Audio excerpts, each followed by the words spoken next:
ప్రవాహం చూసిన తర్వాత ఈ గద్వాల గడ్డ మీద కాంగ్రెస్ పార్టీ జెండా ఎగరేయడం హాయమని నిర్ధారణ అయిపోయింది. ఈరోజు మీ ఆడబిడ్డ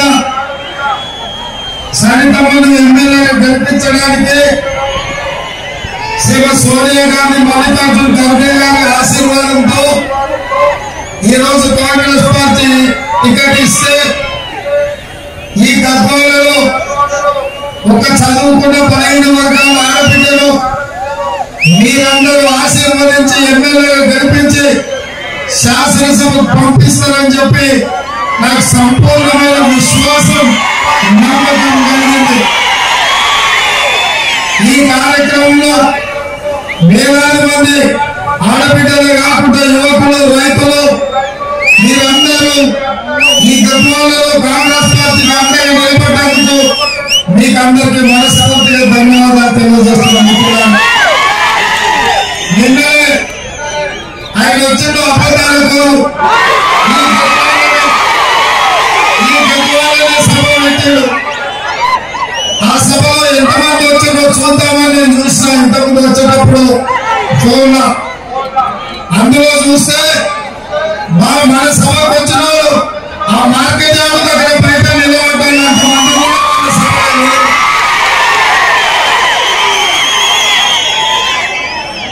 2 రోజుల ముందు చెప్తే సరితమ్మ తిరుపతి డాక్టర్ మంజురావు గారు కలిసి ఇంత పెద్ద ఎత్తున కాంగ్రెస్ పార్టీకి అండగా నిలబడ్డందుకు మీకందరికీ మరొక్కసారి మనస్ఫూర్తిగా ధన్యవాదాలు తెలియజేస్తున్నాను. మిత్రులారా, మీరు ఆలోచన చేయండి. ఈ గద్వాల పట్టణం, ఈ నడిగడ్డ ప్రాంతం పాలకుల నిర్లక్ష్యం వల్ల, ప్రభుత్వం పట్టించుకోకపోవడం వల్ల ఆనాడు 2010లో వరదలు వస్తే అటు అలంపూర్ కానీ ఇటు గద్వాలు కానీ ముడిపోయిన ప్రాంతాలు ఏ మాత్రం కూడా అభివృద్ధి చేయలే.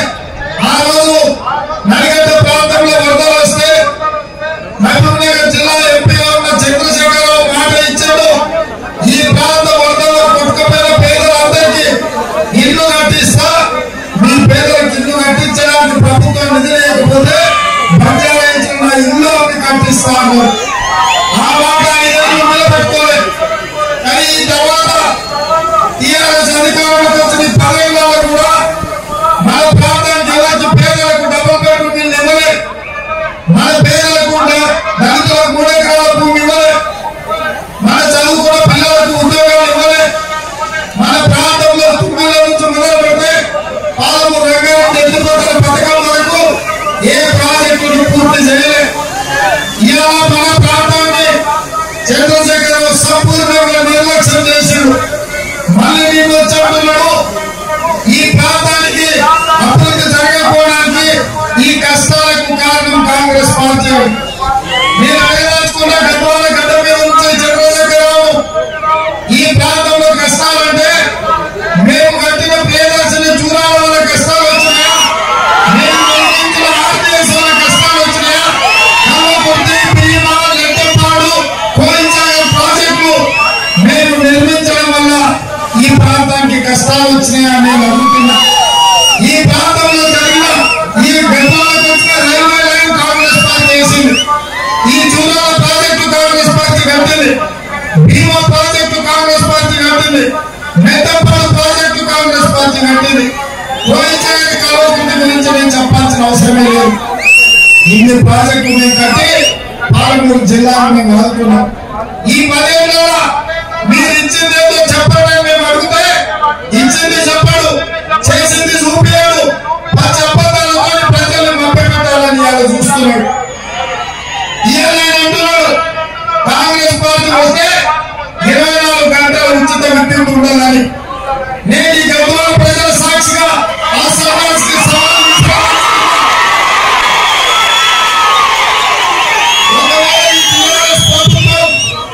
తెలంగాణ రైతాంగానికి 24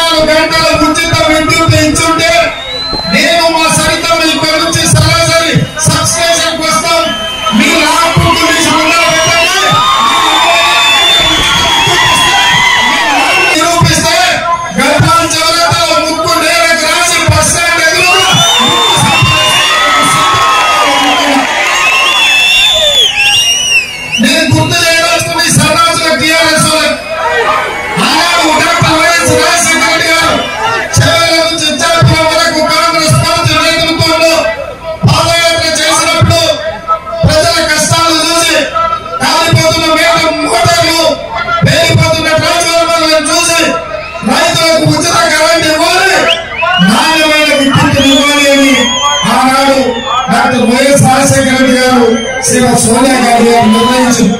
ఆ మాటకు కట్టుబడి 2004 ప్రభుత్వం ఏర్పడ్డ రోజు మొదటి రోజే ఎంపీ స్టేడియంలో ప్రమాణ స్వీకారం రోజే రైతులకు 9 గంటల ఉచిత విద్యుత్తుతో పాటు రైతుల మీద ఉన్న విద్యుత్ బకాయిలను 1200 కోట్లు రద్దు చేయడమే కాకుండా వేలాది మంది రైతుల మీద ఉన్న అక్రమ కేసులు తొలగించి ఒక్క కళం పోటుతోటి తెలంగాణ రైతాంగానికి ఉచిత కల్పించి రైతు విద్యుత్ బకాయిలను రద్దు చేసి అక్రమ కేసులు తొలగించిన పార్టీ కాంగ్రెస్ పార్టీ.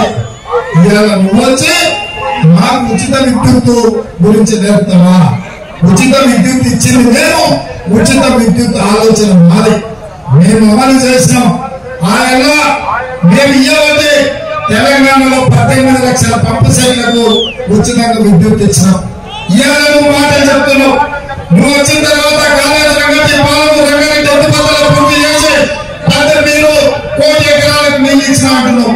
నేను అడగాల్సిన మీడియా మిత్రుల ద్వారా రాష్ట్ర ముఖ్యమంత్రిని, నువ్వు నిజంగా 1 కోటి ఎకరాలకు నీళ్ళు ఇచ్చే ఉంటే 18 లక్షల పంపు సెట్లు ఇవాళ 25 లక్షలకు పెరిగినాయి. దాదాపు 7 లక్షల పంపు సెట్లు పెరిగినాయి. అంటే నువ్వు కాలువల ద్వారా నీళ్ళు ఇస్తే ఇవాళ పంపు సెట్లు ఎందుకు పెరిగినాయి? ఇవాళ ఎందుకు రైతులు సమస్యలు ఎదుర్కొంటారని నేను అడుగుతున్నా. నువ్వు చెప్తున్నది ఈ రోజు అబద్ధాలు, మాయ మాటలు. నువ్వు చెప్పింది చేయలే, నువ్వు ఏమి ఇయ్యలే. నువ్వు చివరికి మా కష్టాలతో మా పెట్టుబడితో పండించిన పంట, ఈ ప్రాంతంలో పండించిన వడ్డు కానీ పత్తి కానీ ఈ ప్రాంతంలో పండించిన పంట కొనుగోలు చేసే దిక్కులేదు. ఇవాళ రైతులను ఆదుకోవాలంటే రైతులు పండించిన పంట చివరి గింజ వరకు ప్రభుత్వాలు కొనాలి. ఇవాళ నువ్వు కొనకపోవడం వల్లనే రైతు పండించిన ప్రతి పంటకు వరితో సహా 500 రూపాయలు బోనస్ ఇచ్చి రైతుల్ని ఆదుకోవాలని 2 లక్షల రూపాయల రైతు రుణమాఫీ చేయాలని రైతు డిక్లరేషన్ ద్వారా రాహుల్ గాంధీ వరంగల్లో ఈ ప్రాంత రైతాంగానికి మాట ఇచ్చింది. ఇవాళ అది చూసి బెంబేలెత్తిపోయి కాంగ్రెస్ పార్టీ మీద బురద చల్లుతావా? నువ్వు నిజంగానే ఈ 10 ఏళ్ళ రైతులకు మేలు చేస్తుంటే ఏమి చేస్తావు? చర్చ చేద్దాం, గద్వాల చోళతలు బస్టాండ్లు చర్చ పెడదాం, ఎవరైనా చేసిందో తెలుసుకుందాం. మేము బలైన వర్గాల పేరు ఈ ప్రాంతంలో ఆనాడు గౌతమ భీముడు ఏ విధంగా అయితే ఎన్నికల్లో ఇవాళ సైతంలో అదే విధంగా ఈ ఎన్నిక చేసేందుకు మేము పార్టీ అవకాశం ఇచ్చాము. గతంలో నేను వాల్మీకి పోయేలకు చెప్పిన, మా సంపత్ కుమార్ గారికి, మా డాక్టర్ మందన గారికి చెప్పిన, వాస్తవంగా మేము ఆలోచన చేసాం.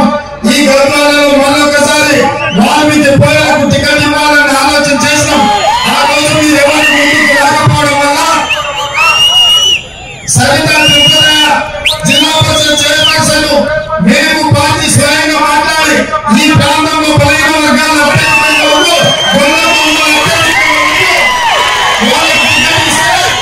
మీకు న్యాయం జరుగుతుంది. మీకే కాదు, వాల్మీకి పోయిన కూడా న్యాయం జరుగుతుంది. వాల్మీకి పోలేదు ఏదైతే కొట్లాడుతున్నారో ఎస్టీ జాబితాలో చేర్చాలి అని మీ కోరిక నెరవేరాలి అంటే ఈ గడ్డ మీద కాంగ్రెస్ పార్టీ గెలవాలి. ఈ గడ్డ మీద కాంగ్రెస్ పార్టీ గెలిచినప్పుడే వాల్మీకి పోయేలకు న్యాయం జరుగుతుంది. ఇవాళ కర్ణాటకలో వాల్మీకి పోయేలు ఎస్టీ జాబితాలో ఉంటే మిమ్మల్ని కర్ణాటకలో ఎస్టీ జాబితాలో చేర్చింది కాంగ్రెస్ పార్టీ సంగతి కర్ణాటకలో చేసింది మేము, రేపు తెలంగాణలో చెయ్యబోయేది మేము. ఇదే కాదు, ఈ గడ్డ మీద నుంచి మేము మాట ఇస్తున్న కాంగ్రెస్ పార్టీ అధ్యక్షుడిగా మీకు ఎమ్మెల్యే టికెట్ ఇవ్వడంలో న్యాయం జరగలేదు. తప్పకుండా మీకు ఎమ్మెల్సీ ఇచ్చి మీ ప్రాతినిధ్యాన్ని చట్టసభలకు కాంగ్రెస్ పార్టీ తీసుకుంటుంది. అదేవిధంగా ఇలా కాంగ్రెస్ పార్టీ సోనియా గాంధీ గారు సెప్టెంబర్ 17 రోజు మనకు తుక్కుగూడ రాజీవ్ గాంధీ ప్రాంగణంలో 6 గ్యారెంటీలను ఇచ్చారు. ఎందుకంటే 10 ఏళ్ల తెలంగాణ రాష్ట్రంలో ఈ ప్రభుత్వం విఫలం చెందడం వల్ల, పేద ప్రజల్ని మోసం చేయడం వల్ల మా ఆడబిడ్డలకు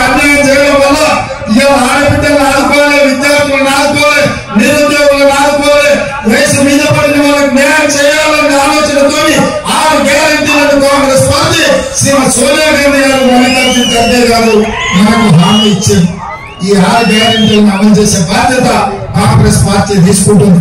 ఇందులో మహాలక్ష్మి పథకం ద్వారా మహాలక్ష్మి గ్రూప్ మహాలక్ష్మి పథకంలో ప్రతి ఆడబిడ్డకు ఇంటి ఖర్చులకు కుటుంబాన్ని నడపాలంటే ఇంటి చేతిలో ఉంటే ఊళ్ళో ఉన్న బెల్ట్ షాప్ ఇస్తాం. అవునా? సాయంత్రం అయిందంటే ఆయన దగ్గర తీసుకుపోయి బెల్ట్ షాప్ లో పెడతాడు.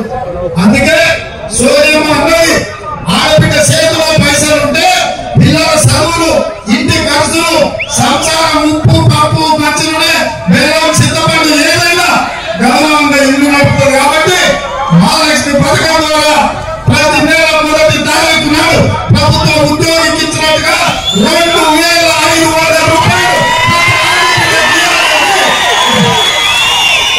ఇవాళ కాంగ్రెస్ పార్టీ సోనియమ్మ నిర్ణయించింది.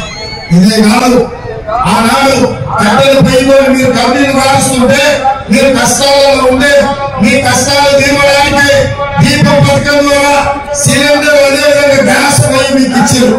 ఆయన 400 రూపాయల సిలిండర్ ఉండే ఇవాళ 1,200 అయ్యింది. అందుకే కాంగ్రెస్ అధికారంలోకి వచ్చిన వెంటనే మా అక్కలకు మా ఆడపిల్లలకు మేము చేయడానికి 500 రూపాయలకి మీ సిలిండర్ ఇంటికి రక్షించే బాధ్యత ఇవాళ కాంగ్రెస్ పార్టీ తీసుకున్నది. ఇక కేసీఆర్ మొత్తం దుకాణం దివాలా తీసింది, బంద్ అయిపోతుంది, దుకాణం బంద్ కేక్ కట్టమని ఎప్పుడైతే ప్రజలు అన్నారో కాంగ్రెస్ ఉంటే దాన్ని రద్దు చేస్తుందంట. ధరని రద్దు చేస్తే మీ రైతు బంధు బంద్ అవుతుందని అబద్ధాలు చెప్తున్నాడు. ముఖ్యమంత్రి స్థాయిగా వయసాన్ని నీకు అడ్డం రావాలని అబద్ధాలు చెప్పడానికి వయసు మీద వచ్చింది 2020 రైతు బంధు మొదలైంది 2018. ఆ 2 ఏళ్ళు ధరణి లేకపోతే రైతు బంధు రాలేదా? ధరణి ద్వారా నువ్వు భూ కబ్జాలకు పాల్పడి ధరణి ద్వారా నువ్వు దోపిడీకి పాల్పడుతున్నావు, పేదవాళ్ళ భూములు ఆక్రమించుకుంటున్నావు, దళితులకు ఇచ్చిన పట్టాలు ఉంచుకుంటున్నావు, గిరిజనులకు ఇచ్చిన భూములు నువ్వు ఆక్రమించుకుంటున్నావు. అందుకే ధరణి రద్దు చేసి ధరణి కంటే మార్చి వెబ్సైట్ తీసుకొచ్చి పేదలకు న్యాయం జరిగే విధంగా మీ భూములు మీ ఉద్యోగులకు ఇచ్చడమే కాకుండా రైతు భరోసా పథకం ద్వారా ప్రతి ఎకరాకు ప్రతి సంవత్సరం రైతులకే కాదు కౌలు రైతులకు కూడా 15,000 రూపాయలు ఇచ్చే బాధ్యత తీసుకుంటుంది. ఇదే కాకుండా ఉపాధి హామీ కూలీలకు కూడా ప్రతి సంవత్సరం మీకు 12,000 రూపాయలు ఇచ్చే బాధ్యత కాంగ్రెస్ పార్టీ తీసుకుంటుంది. ఇవాళ వ్యవసాయానికి 24 గంటల ఉచిత విద్యుత్ ఇచ్చే బాధ్యత కాంగ్రెస్ తీసుకోవడమే కాదు, భూమి లేని పేదలకు ఉచిత విద్యుత్ రావడం లేదు. అందుకే మీ ఇళ్లకు ఇంటి బిల్లులు చెల్లించాల్సిన పని లేదు. ఇప్పటి నుంచి మీరు బిల్లులు కట్టకండి.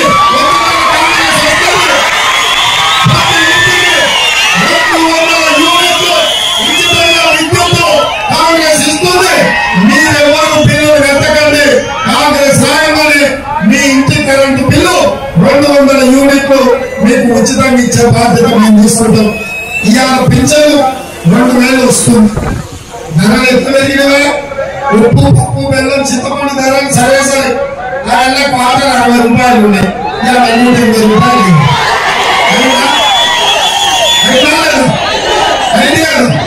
అందుకే మీ ఖర్చులు పెరిగినాయి, మీ కష్టాలు పెరిగినాయి. అందుకే 4,000 రూపాయలు మీ పెన్షన్ పెంచి మిమ్మల్ని ఆదుకునే బాధ్యత కాంగ్రెస్ పార్టీ ఈ సందర్భంగా తెలియజేస్తున్నా. ఇవాళ మీకు మహిళల ఖాతాలో పైసలు పడాలన్నా, రైతు భరోసా రావాలన్నా, రోజైతే మీకు ఉండాలన్నా, ఇందిరమ్మ ఇల్లు ప్రతి వారికి, ఇల్లు లేని వారికి, పెళ్ళైన వారికి ఇందిరమ్మ ఇల్లు ఇచ్చి 5 లక్షల రూపాయలు ఉచితంగా మీకు ఇచ్చే బాధ్యత కాంగ్రెస్ పార్టీ తీసుకుంటుంది. మరి ఇవన్నీ చేయాలంటే మీరు ఏం చేయాలి? ఏం చేయాలి? ఏం చేయాలి? ఏం చేయాలి? ఏం చేయాలి? చెయ్యని వాళ్ళందరూ చేయబోతున్నారు. జై కాంగ్రెస్! జై కాంగ్రెస్! హస్తం గుర్తుకే, హస్తం గుర్తుకే. సరితమ్మ కనిపిస్తున్నారు కదా, మీరు కనిపిస్తారా?